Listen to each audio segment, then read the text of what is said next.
দর্শক, বেঙ্গল কমার্শিয়াল ব্যাংকের সহযোগিতায় আরটিভির মনের কথা অনুষ্ঠানে সবাইকে স্বাগত জানাচ্ছি। আমি নুসরাত সাবরিন চৌধুরী, পাওয়ার্ড বাই বেনি বুনন। আমরা প্রায়ই ঘুমকে জীবনের একটি সাধারণ কাজ হিসেবে দেখে নিই, কিন্তু বাস্তবে ঘুম কিন্তু শুধু শরীরকে বিশ্রাম দেয় না, এটি আমাদের মস্তিষ্কের কার্যকারিতা, আবেগ নিয়ন্ত্রণ এবং মানসিক সুস্থতার একটি গুরুত্বপূর্ণ অংশ। অনিদ্রা বা ঘুমের ব্যাঘাত শুধু ক্লান্তি নয়, বরং উদ্বেগ, বিষণ্ণতা ও অন্যান্য মানসিক সমস্যার সূচনা করতে পারে। আজকের মনের কথা অনুষ্ঠানের বিষয় ঘুম এবং মানসিক স্বাস্থ্য। এই গুরুত্বপূর্ণ বিষয় নিয়ে কথা বলতে আজ আমাদের সঙ্গে রয়েছেন ডক্টর নূর আহমেদ গিয়াসউদ্দিন, মানসিক রোগ বিশেষজ্ঞ, সহযোগী অধ্যাপক ও বিভাগীয় প্রধান, মনোরোগ বিভাগ, ঢাকা মেডিকেল কলেজ। আসসালামু আলাইকুম, কেমন আছেন? জি, ওয়ালাইকুম আসসালাম। জি, ভালো আছি আলহামদুলিল্লাহ। স্বাগত আপনাকে আজকে আমাদের অনুষ্ঠানে। স্যার, আজকে আমরা যে বিষয়টা নিয়ে কথা বলছি ঘুম, যেটা খুবই অপরিহার্য আমাদের জীবনে, কিন্তু আমরা অনেকটুকুই হয়তো নেগলেক্ট করি বা অনেক সময় হয়তো বুঝতে পারি না যেটা প্রয়োজনীয়তার জায়গা। ঘুম আমাদের মানসিক স্বাস্থ্যের ক্ষেত্রে কেন এত গুরুত্বপূর্ণ? আমরা সবাই ঘুমাই এবং আমাদের অন্যান্য কাজের মতো ঘুমও একটা গুরুত্বপূর্ণ কাজ। খাওয়া দাওয়া, ঘুম, বিশ্রাম আমাদের জীবনের সাথে ওতপ্রোতভাবে জড়িত। যদি ঘুম সঠিকভাবে না হয় তাহলে বিভিন্ন মানসিক রোগ তৈরি হতে পারে এবং এর বাইরেও বিভিন্ন মানসিক রোগের উপসর্গ হিসেবেও ঘুম আসে। আচ্ছা।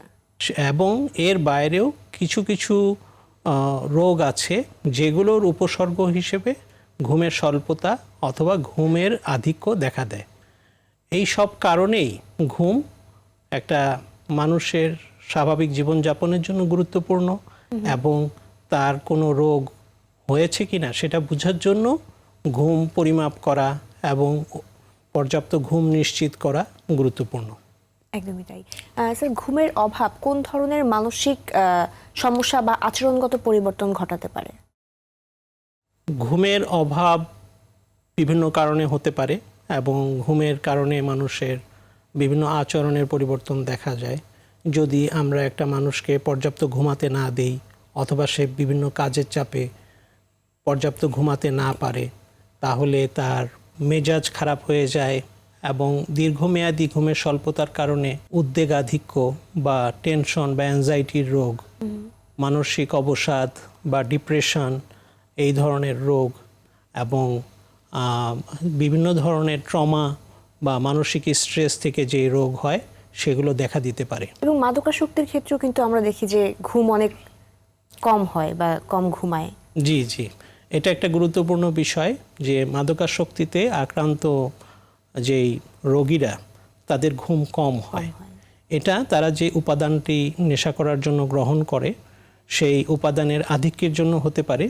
যেমন এক ধরনের মাদক আছে যেটাকে স্টিমুল্যান্ট বা যেটাকে আমরা বলতে পারি যে উদ্দীপনা তৈরি করে।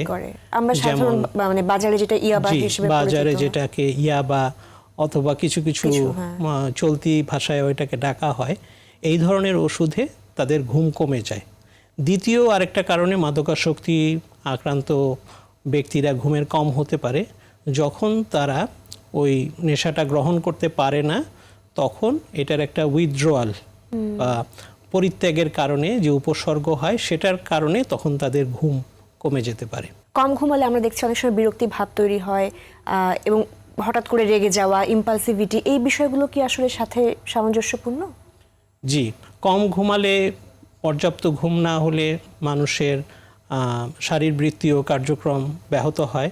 সেখান থেকে তার মেজাজ বা তার ইমোশন এটা হয়, সে সহজেই রেগে যায়, সহজেই রাগারাগি করে বা ভাঙচুর করতে পারে এবং সে ইমোশনালি সে ট্রমাটাইজড হয়ে যেতে পারে। এভাবে কম ঘুমালে তাদের সমস্যা হতে পারে। জি, ধন্যবাদ। স্যার, শিশু, তরুণ এবং বয়স্কদের ঘুমের প্যাটার্ন কি আসলে আলাদা কিনা, বা ঘুমের সময়সীমাটা একটা সুস্থ মানুষের জন্য কেমন হওয়া উচিত? আমরা স্বাভাবিকভাবেই জানি যে আমাদের নিজেদের অভিজ্ঞতায় অথবা যেই আমরা তো পারিবারিক মানুষ হিসেবে শিশু এবং প্রাপ্তবয়স্ক এবং বয়স্ক এদের সবার সাথেই থাকি। এটা দেখে আমরা সহজে বুঝতে পারি যে শিশুদের ঘুমের চাহিদা বেশি। একটা 1-2 বছরের বাচ্চার ঘুমের চাহিদা বেশি। তারা অনেক সময় 12 থেকে 15 ঘন্টা ঘুমাতে পারে এবং যখন একটু বয়স বাড়ে যে অ্যাডোলোসেন্ট সেখানে তাদের ঘুমের চাহিদা দিনে 10 থেকে 12 ঘন্টা প্রতিদিন। আর একটা প্রাপ্তবয়স্ক মানুষ সাধারণত আমরা জানি যে উনি সাধারণত দিনে 7 থেকে 8 ঘন্টা ঘুম হলে ওনার পর্যাপ্ত ঘুম হবে। তবে কিছু কিছু মানুষের ক্ষেত্রে ব্যতিক্রম থাকতে পারে। এটা তো যে কোনো বিষয়েই ব্যতিক্রম থাকতে পারে, যে অনেক মানুষ হয়তো কম ঘুমালেও ভালো থাকেন, কিন্তু এটা হচ্ছে সাধারণ এবং সার্বজনীন একটা হিসাব যে একটা প্রাপ্তবয়স্ক মানুষের সাধারণত 7 থেকে 8 ঘন্টা ঘুম প্রয়োজন হয়। আর যেটা বয়োজ্যেষ্ঠদের দেখা যায় যে ওনাদের ঘুমের চাহিদা একটু কমে গেছে। সাধারণত ওনারা 6 ঘন্টার মধ্যেই থাকে, 5 থেকে 6 ঘন্টা ওনাদের দিনে ঘুম হলে ওনারা পর্যাপ্ত ঘুম হয়েছে বলে মনে করেন। জি, এই ক্ষেত্রে আমরা কিন্তু অনেক সময় শুনি যে কোয়ালিটি স্লিপ, বা হয়তো ঘুমাচ্ছেন কিন্তু তার ঘুম থেকে উঠে ফ্রেশ ফিল হচ্ছে না, বা ঘুমের মধ্যেই সে বলছে যে আমার সবকিছু অ্যাক্টিভ, আমার কাছে মনে হচ্ছে আমি সব ফিল করতে পারছি, হয়তো আমার প্রপারলি ঘুমটা হচ্ছে না। এই বিষয়টা আসলে কেমন? যারা বলেন যে তাদের পর্যাপ্ত ঘুম হচ্ছে না, এটা তাহলে দুইভাবে বুঝতে হবে। একটা হচ্ছে উনি নিজে কি বলতেছে যে ওনার ঘুম কম হচ্ছে, সেটাকে তাহলে ওনার কথাটাও গুরুত্ব দিতে হবে। এর সাথে সাথে যারা পর্যবেক্ষক বা তার যে কেয়ারগিভার বা সেবাদানকারী, তারা পর্যবেক্ষণ করে কি পাচ্ছে সেটাও বোঝা দরকার। অনেক সময় বিভিন্ন কারণে সে হয়তো পর্যাপ্ত ঘুমাচ্ছে কিন্তু সেটা পরিপূর্ণ ঘুম হচ্ছে না। এই বিষয়টা তার সামগ্রিক রোগের অন্যান্য বর্ণনার সাথে মিলাই আমাদেরকে বুঝতে হবে যে আসলে উনি কি সঠিকটা বলতে পারতেছেন, সঠিকটা অনুভব করতেছেন, না একটু হয়তো অতিরঞ্জিত করে বলতেছেন কিনা, এটা বোঝার দরকার আছে। সুতরাং সেখানে আসলে প্রপার অ্যাসেসমেন্টটাও জরুরি। স্যার, স্লিপ ডিসঅর্ডার বা ঘুমের সমস্যা মানুষের মাঝে কতটা কমন, কতটা বেশি দেখা যায়, এবং কোন কোন উপসর্গ হলে আমরা বুঝতে পারবো যে তার মাঝে ঘুমের সমস্যা রয়েছে? স্লিপ ডিসঅর্ডারগুলো নিয়ে আমরা যদি বলতে চাই, স্লিপ ডিসঅর্ডার হচ্ছে আমরা দুইভাবে ভাগ করতে পারি। যেটা হচ্ছে যে প্রাথমিক স্লিপ ডিসঅর্ডার, অর্থাৎ স্লিপ ডিসঅর্ডারটাই তার প্রধান, অর্থাৎ সে শুধু ঘুমের সমস্যা নিয়েই এসেছে, সেটা হচ্ছে প্রাথমিক বা প্রাইমারি স্লিপ ডিসঅর্ডার। এছাড়া যেটা আমরা আরেক ধরনের বলতে পারি যেটা সেকেন্ডারি স্লিপ ডিসঅর্ডার, অন্য কোনো মানসিক রোগের কারণে ঘুমের সমস্যার উপসর্গ নিয়ে সে আমাদের কাছে এসেছে। যেমন আমরা যদি উদাহরণ দেই যে প্রাথমিক স্লিপ ডিসঅর্ডারের মধ্যে যে তার কোনো কারণ ছাড়াই ঘুম কমে যেতে পারে, অথবা কখনো কখনো ঘুম অতিরিক্ত হতে পারে, অথবা ঘুমের সময় কারো কারো শ্বাসকষ্ট হতে পারে, শ্বাসের সমস্যা হতে পারে, এরকম প্রাথমিক স্লিপ ডিসঅর্ডার হতে পারে। দ্বিতীয় আরেকটা হতে পারে যে বিভিন্ন মানসিক রোগের কারণে, যেমন যারা ডিপ্রেশন বা মানসিক অবসাদে ভোগেন তাদের ঘুম কম হয়, কমে যায়, এটা আমরা স্বাভাবিকভাবেই জানি। এছাড়া যারা অ্যাংজাইটি বা উদ্বেগাধিক্যে ভুগছেন তাদেরও ঘুম কমে যায়, সেটাও আমরা স্বাভাবিকভাবে জানি। যারা বিভিন্ন স্ট্রেসে ভোগেন, এর মধ্যে হতে পারে অ্যাকিউট স্ট্রেস বা তাৎক্ষণিক যেই টেনশন সেটা, অথবা যেটা হতে পারে যে পোস্ট ট্রমাটিক স্ট্রেস, কোনো একটা মানসিক আঘাতের পরে তার ঘুম কমে যেতে পারে।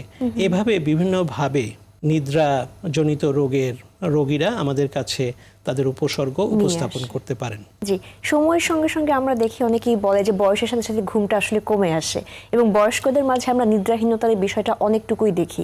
এটার আসলে কেন?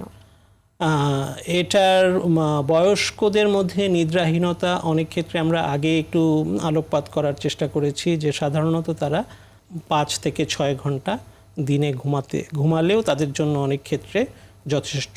কিন্তু ওনারা যদি পর্যাপ্ত ঘুম হচ্ছে বলে মনে না করেন, অর্থাৎ ওনারা যদি ঘুম শেষ হওয়ার পরে সতেজ বোধ না করেন এবং ক্লান্তি দূর হয়েছে সেটা না মনে করেন, তাহলে দেখতে হবে যে আসলে ওনাদের কোনো শারীরিক অথবা মানসিক কোনো কারণে তাদের ঘুমটা পর্যাপ্ত হচ্ছে না কিনা। সেটা হতে পারে ওনারা ডিপ্রেশন, অ্যাংজাইটি বা যেই ডিজিজগুলো আমরা বলেছি এই কারণে, অথবা শ্বাসের কোনো কারণে। আমরা এটাও জানি যে হয়তো শ্বাসের কোনো সমস্যার কারণে ঘুম কম হতে পারে, কারণ ঘুমাতে গেলেই ওনার হয়তো শ্বাসের সমস্যা হচ্ছে। আমরা যেটা বলছি নাক ডাকছে অনেক সময়, হ্যাঁ, নাক ডাকার যেটা হয়, অথবা ঘুমের সময় হয়তো একটু শ্বাস বন্ধ হয়ে যায়, জি। অথবা আমরা জানি যে হৃদরোগের রোগীরা অনেক সময় মাঝরাতে উঠে যান শ্বাসের সমস্যার জন্য, এই বিষয়গুলো হতে পারে।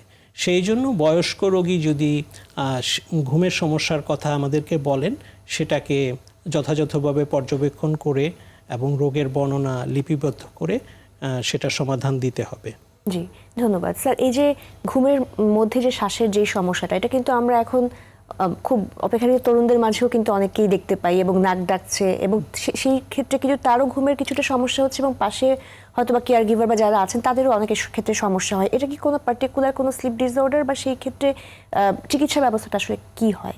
এখানে যেটা হচ্ছে যে কারো কারো ঘুমের মধ্যে শ্বাসের সমস্যা হয়, এবং এই রোগীগুলো সাধারণত যে নাক কান গলা বিভাগে যোগাযোগ করে, এবং আমাদের কাছেও তারা সমানভাবে আসে, এবং সমস্যাটা দেখা যায় যে শ্বাসের সেই সমস্যার কারণে তাদের যে রক্তে যে অক্সিজেন সেটা পরিমাপ করলে কমে যায়। এটা সরাসরি মানে প্রাথমিক একটা রোগ হতে পারে তাদের, অথবা অন্য কোনো রোগের উপসর্গ হিসেবে তাদের এই সমস্যা হতে পারে। এই ধরনের রোগীরা আমাদের কাছে আসলে আমাদেরকে সতর্ক থাকতে হয় মানসিক রোগ বিশেষজ্ঞ হিসেবে, যে কিছু কিছু ওষুধ তাদেরকে দেয়া যাবে না প্রতিনির্দেশিত বা কন্ট্রাইন্ডিকেটেড, সেটা আমরা সতর্ক থাকি যে এই রোগীরা আমাদের কাছে আসলে আমরা যেন সেই ওষুধগুলো না লেখা হয় সেটা। সুতরাং চিকিৎসার মাধ্যমে এই জিনিসটা আসলেও কিউর করা সম্ভব হয়? জি, এই রোগীরা যথাযথ চিকিৎসা নিলে অনেক ক্ষেত্রে যদি তাদের কোনো মানসিক রোগ থাকে তাহলে মানসিক রোগের চিকিৎসা, অথবা তাদের নাক কান গলা বিভাগের রোগ থাকলে সেই বিভাগে যোগাযোগ করে যথাযথ চিকিৎসা নিতে হয়। জি, অনেক ধন্যবাদ। আমরা এই বিষয় নিয়ে আরো শুনবো ছোট্ট একটা বিরতির পর। জি দর্শক, বেঙ্গল কমার্শিয়াল ব্যাংকের সহযোগিতায় আপনারা দেখছেন মনের কথা অনুষ্ঠান, পাওয়ার্ড বাই বেনিবুনন। বিরতির পর আমরা গুরুত্বপূর্ণ এই বিষয়টি নিয়ে আরও আলোচনা করব। টিভির রিমোট হাতে না নিয়ে চোখ রাখুন আর টিভির পর্দায়।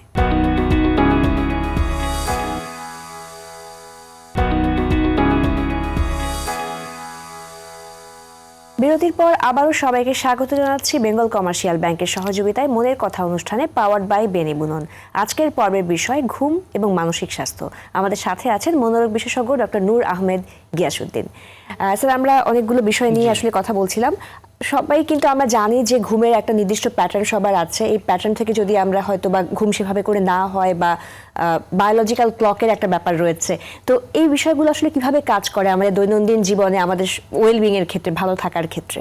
ঘুমের বিভিন্ন পর্যায় আছে, যে বিভিন্ন পর্যায়ের সাথে শারীরবৃত্তীয় বিভিন্ন কার্যক্রম খুব ঘনিষ্ঠভাবে জড়িত, এবং ঘুমের অভাব হলে সেই কার্যক্রমগুলো সঠিকভাবে সংঘটিত হয় না, এবং তাতে বিভিন্ন শারীরিক সমস্যা তৈরি হয়। আমরা ঘুমকে দুইটা ভাগে ভাগ করতে পারি, যে নন র্যাপিড আই মুভমেন্ট স্লিপ এবং র্যাপিড আই মুভমেন্ট স্লিপ, অথবা নন রেম স্লিপ এবং রেম স্লিপ। এটা আমাদের প্রতিদিন রাত্রে আমরা যে ঘুমাই তাতে কিছুক্ষণ রেম স্লিপ থাকে এবং কিছুক্ষণ নন রেম স্লিপ থাকে। রেম স্লিপ এবং নন রেম স্লিপ দুটোই আমাদের জন্য খুব গুরুত্বপূর্ণ। যেমন শিশুদের ক্ষেত্রে নন রেম স্লিপে গ্রোথ হরমোন, প্রোল্যাকটিন এবং আরও কিছু প্রয়োজনীয় হরমোন রিলিজ হয়। সেই জন্য শিশুদের যদি পর্যাপ্ত ঘুম না হয় তাহলে তাদের গ্রোথ বা বিকাশ ব্যাহত হয়, এবং এর সাথে সাথেও অন্যান্য হরমোন যেগুলো রিলিজ হয় সেগুলোরও শরীরে বিভিন্ন ভূমিকা আছে। যদি পর্যাপ্ত ঘুম না হয় তাহলে সেগুলো ব্যাহত হয়। অর্থাৎ ঘুমের মধ্যেও কিন্তু আমাদের গ্রোথ হরমোন কাজ করছে, এবং মস্তিষ্কের এবং পর্যাপ্ত ঘুম না হলে সাধারণত ধারণা করা হয় যে গ্রোথ হরমোনটা পর্যাপ্ত রিলিজ হবে না। জি, ধন্যবাদ স্যার। আমরা অনেক সময় স্বাভাবিকভাবে দেখি অনেকে কাজের কারণে হয়তো বা খুবই রিমোট জব করছেন, বা যারা হয়তো এয়ারলাইন্সে জব করেন, তাদের ক্ষেত্রে কিন্তু ঘুমটা সবসময় একই সময়ে হয় না। তো এই ক্ষেত্রে আসলে এটা কি কোনো শরীরের উপর শারীরিক মানসিক কোনো নেতিবাচক প্রভাব পড়ে কিনা, একই সময় যদি কেউ প্রতিদিন না ঘুমায়? জি, ধন্যবাদ। এটা খুব গুরুত্বপূর্ণ প্রশ্ন। সাধারণত দেখা যায় যে যারা নিয়মিত এই জবটা করেন, হয়তো যিনি পাইলট এবং যিনি একটা এয়ারলাইনের স্টাফ, উনি নিয়মিত করলে উনি ওনার কাজের মাধ্যমে বিষয়টা কোপ করে নিতে পারেন। এবং রোগগুলো হয় সাধারণত যে টাইম জোন যখন শিফট করে, সে একটা টাইম জোন থেকে আরেকটা টাইমের জোনে যায়, দেখা যায় যে প্রিভিয়াস সে যেই টাইম জোনে অভ্যস্ত ছিল সেই টাইম জোনের সময়ে তার ঘুম আসে, বা বায়োলজিক্যাল ক্লকটা সেই পুরনো টাইম জোনের থেকে যায়। সেই জন্য তার আগেও ঘুম আসতে পারে এবং অথবা ওখানে যেই সময় সেই সময়ের পরেও ঘুম আসতে পারে। সে সাধারণত প্রিভিয়াস টাইম জোনে সে তার বায়োলজিক্যাল ক্লকটা শিফট করা থাকে। এখন যারা রেগুলার এটা করেন বা নিয়মিত এটা করেন, এয়ারলাইনের স্টাফ অথবা পাইলট, তারা এটাকে অ্যাডজাস্ট করতে সহজে পারেন, যেহেতু এটা তাদের প্রফেশনাল একটা ওয়ার্ক এবং ওনারা অনেক দিন ধরে এটাতে অভ্যস্ত। কিন্তু যারা প্যাসেঞ্জার, যারা অতটা ঘন ঘন রেগুলার না, তারা মোটামুটি এই জি জীবনযাত্রা, তারা সাধারণত দেখা যায় যে হয়তো চিকিৎসকের কাছে আসতে পারেন যে তাদের ঘুম ওই সময়ে হচ্ছে না, কিন্তু বিষয়টা আসলে যে ওনার বডি ওয়ার্কটা বা সেটা আগের টাইম জোনে সেট হয়ে আছে।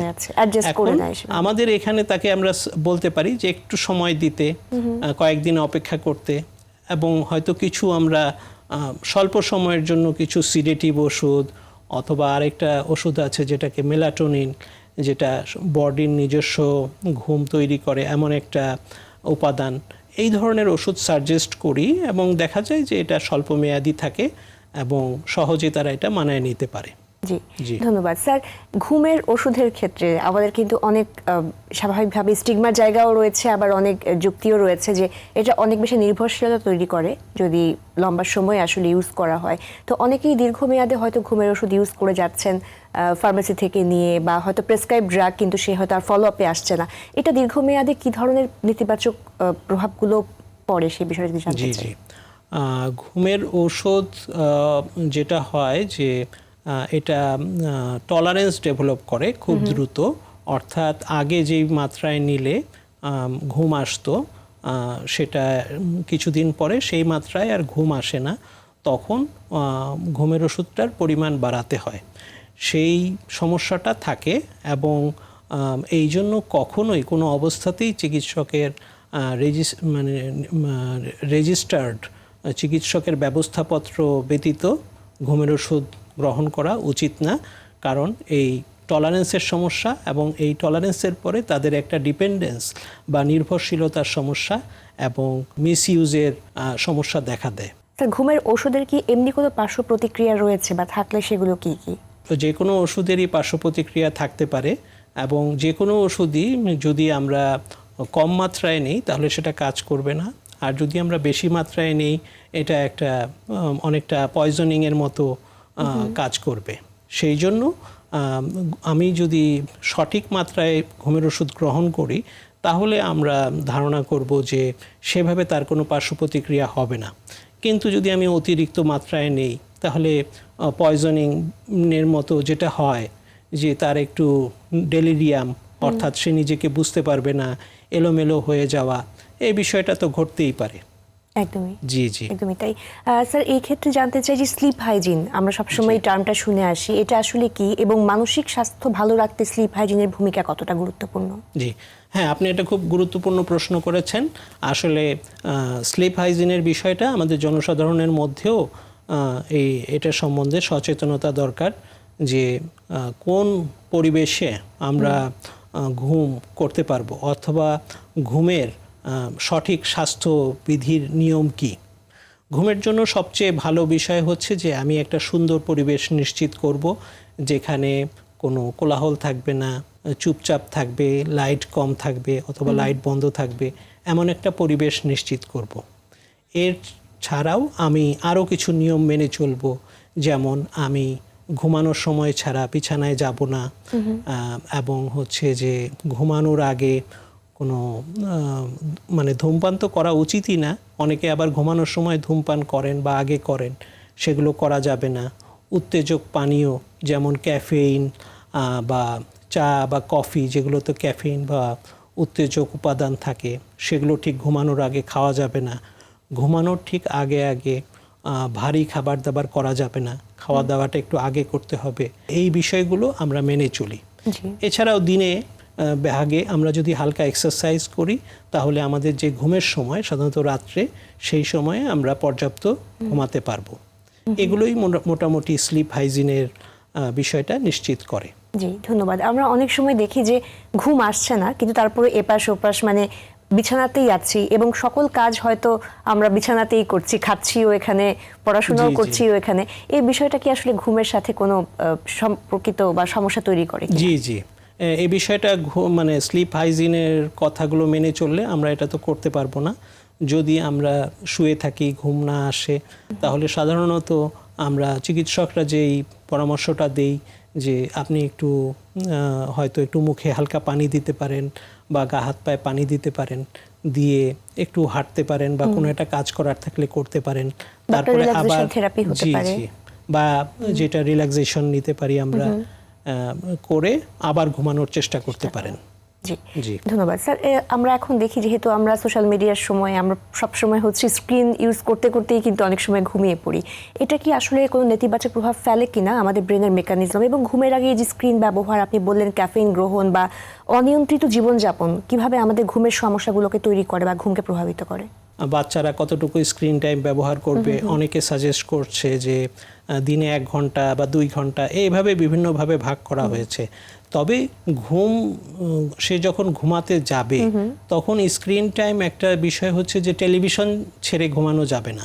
আমি যেটা আমার রোগীদের মধ্যে যেটা দেখি যে অনেকে মনে করে যে আমি তো ঘুমাচ্ছি, তো সময়টা খুব ভালোভাবে ব্যবহার করি, টেলিভিশন দেখতে দেখতে বা ফোন চালাতে চালাতে আমি ঘুমিয়ে পড়ছি। কিন্তু টেলিভিশন বা এই মিডিয়াগুলোর কাজই হচ্ছে যে ঘুমাতে না দেয়া, কারণ তাদের বিজ্ঞাপন আছে এবং সেই কারণে এটা ঘুমের ব্যাঘাত ঘটায়। হ্যাঁ, সেই জন্য টেলিভিশন ছেড়ে ঘুমানোর চেষ্টা করা যাবে না। এবং ফোন ব্যবহার ওই মুহূর্তে করলে আসলে সেটাও তার উত্তেজনাকে জাগায় রাখে এবং সে ঘুমাতে পারবে না।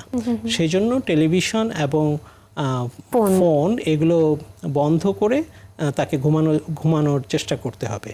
জি, ধন্যবাদ স্যার। এই যে ঘুমের মান উন্নত করতে আমরা দৈনন্দিন জীবনে কি কি ছোট ছোট অভ্যাসগুলোকে আসলে ইনকর্পোরেট করতে পারি যাতে আমরা ভালো থাকতে পারি? হ্যাঁ, আমাদের একটা মানে আমরা যদি নিজের শারীরিক সুস্থতা নিশ্চিত করি তাহলেই ঘুম পর্যাপ্ত হবে।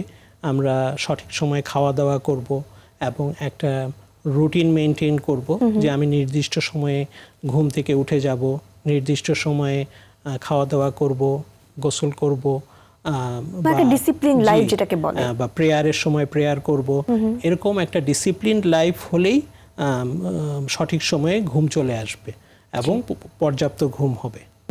অনেক সময় আমরা জানি যে বলা হয় ঘুমের আগে আগে হয়তো ফিজিক্যাল এক্সারসাইজ না করতে, আবার অনেকে বলে যে না আগেই করে মানে ঘুম না আসলে তখন হয়তো ফিজিক্যাল এক্সারসাইজ করলে একটু এনার্জি রিলিজ হয় এবং ঘুম আসতে সহজ হয়।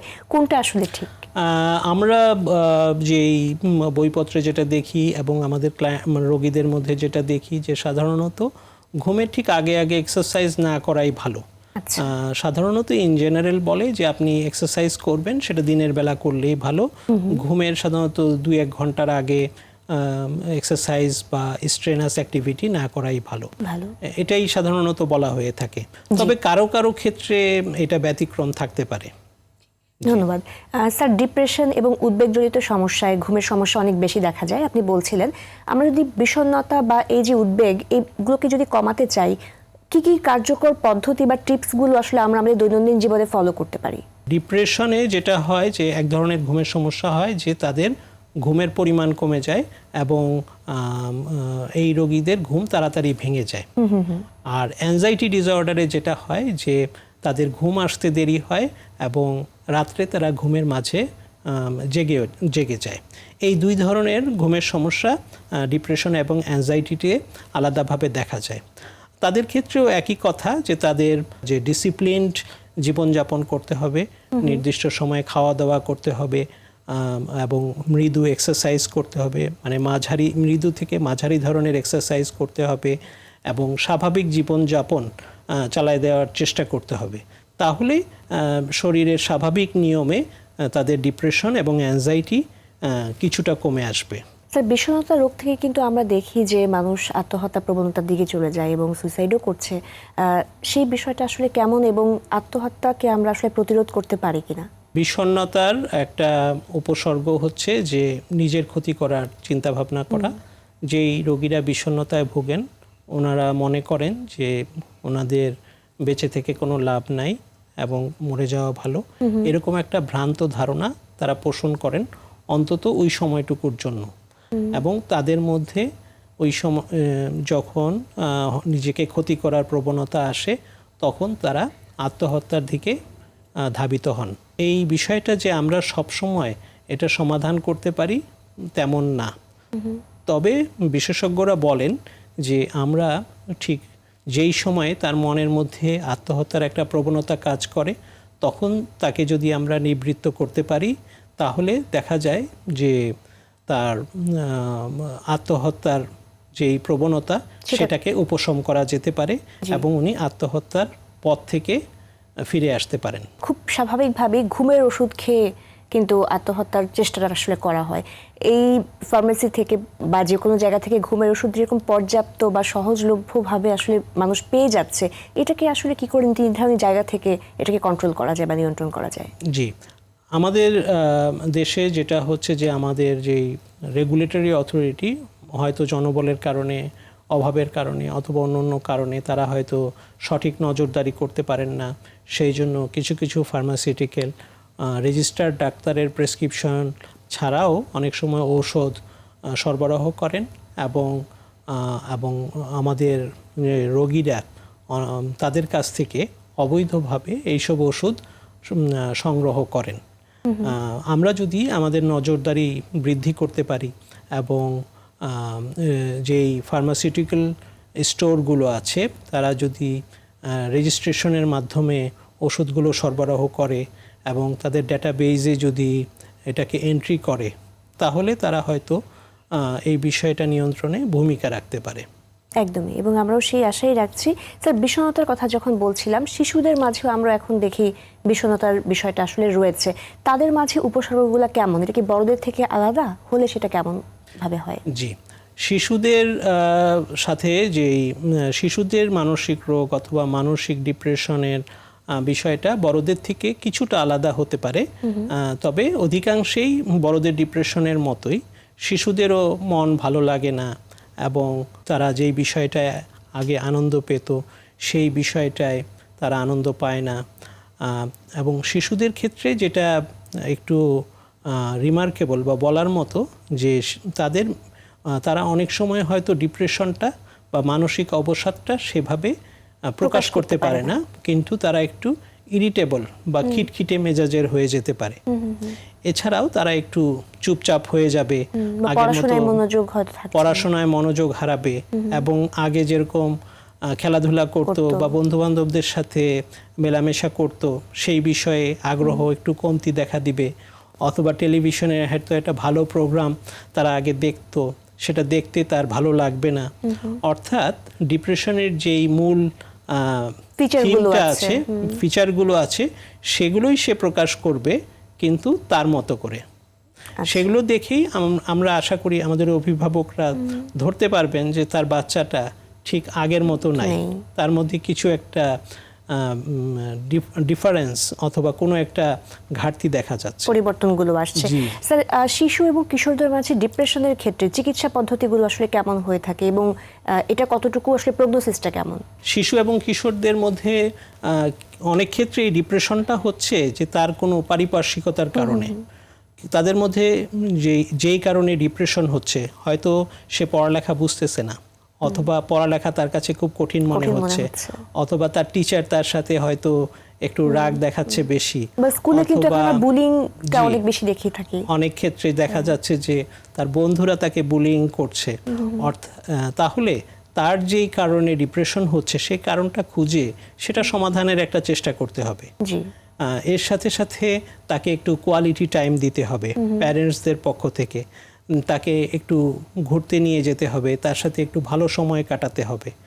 এর বাইরেও তো আমরা যেহেতু আমরা সাইকিয়াট্রিস্ট, আমরা ওষুধ দিব, কিন্তু সেটা তার পারিপার্শ্বিকতা তার এবং ঔষধের পার্শ্ব প্রতিক্রিয়া, এগুলো চিন্তা মাথায় রেখেই তাকে মানে স্বল্প মাত্রায় ওষুধ দিয়ে তাকে চিকিৎসা করা যেতে পারে। স্যার, আমরা অনুষ্ঠানের অনেকটুকুই শেষ পর্যায়ে চলে এসেছি। সর্বশেষ যদি একটু জানতে চাই, এই যে বাংলাদেশে মানসিক স্বাস্থ্য সচেতনতার জন্য এবং ঘুমের গুরুত্ব নিয়ে শিক্ষাদান বা প্রচারণা কতটা কার্যকরভাবে হচ্ছে, এবং সেই বিষয়গুলো নিয়ে আরও কিভাবে কাজ করা যায়? এখন আমরা যেটা দেখি যে সব বিষয়েই বিভিন্ন সোসাইটি গঠিত হয়েছে। এরই ধারাবাহিকতায় বাংলাদেশে স্লিপ ডিসঅর্ডার নিয়েও একটি সোসাইটি আছে, এবং সেই সোসাইটিতে বিভিন্ন ধরনের বিশেষজ্ঞরা কাজ করছেন। যেমন আমরা মানসিক রোগ বিশেষজ্ঞরা তার একটা অংশ, এর সাথে সাথে মেডিসিন বিভাগের চিকিৎসকরা এর অংশ, নাক কান গলা বিভাগের চিকিৎসকরা এর অংশ, এবং অন্যান্য সহযোগী আরও অনেক শিশু রোগ বিশেষজ্ঞরাও এর অংশ। এরা সবাই মিলে আমরা স্লিপ ডিসঅর্ডার সোসাইটি গঠিত হয়েছে, এবং এর মাধ্যমে সচেতনতা বৃদ্ধির জন্য কাজ করে যাচ্ছি, যাতে এই ঘুমজনিত বিভিন্ন রোগ আমরা যথাসময়ে রোগ নির্ণয় করতে পারি এবং যথাযথ চিকিৎসা দিতে পারি। জি, অনেক ধন্যবাদ স্যার। আশা করছি আজকের এই অনুষ্ঠানটি দর্শকদের অনেক বেশি ভালো লাগবে, এবং ঘুম নিয়ে আমাদের আরও অনেক প্রশ্ন যাদের ছিল তারাও এই বিষয়গুলো আপনার কাছ থেকে প্রয়োজনীয় পরামর্শ আশা করি পেয়ে গেছেন। অনেক অনেক ধন্যবাদ আপনার মূল্যবান সময়ের জন্য। জি, আপনাকেও ধন্যবাদ, এবং আরটিভি চ্যানেল কর্তৃপক্ষকেও ধন্যবাদ এই বিষয়টা নিয়ে অনুষ্ঠান আয়োজন করার জন্য। Thank you. দর্শক, আজকের আলোচনায় আমরা দেখেছি ঘুম মানসিক স্বাস্থ্য রক্ষায় শুধু প্রয়োজনীয় নয়, এটি আমাদের জীবন মান নির্ধারণের এক শক্তিশালী উপাদান। ঘুমের ব্যাঘাত শুধুমাত্র শরীর নয়, মনেও গভীর প্রভাব ফেলে। ছোট ছোট অভ্যাসের মাধ্যমে আমরা এই প্রভাব নিয়ন্ত্রণ করতে পারি নিজের স্বাস্থ্য ও মানসিক স্থিতি বজায় রাখার জন্য। মানসিক সুস্থতা নিশ্চিত করতে ঘুমকে অগ্রাধিকার দিন এবং প্রয়োজনে বিশেষজ্ঞের পরামর্শ নিন। আজকের মতো বিদায় নিচ্ছি বেঙ্গল কমার্শিয়াল ব্যাংক নিবেদিত আরটিভির মনের কথা অনুষ্ঠান থেকে, পাওয়ার্ড বাই বেনিবুনন। সবাই ভালো থাকুন, সুস্থ থাকুন, দেশকে ভালোবাসুন, আর অবশ্যই নিজেকে মাদকমুক্ত রাখুন।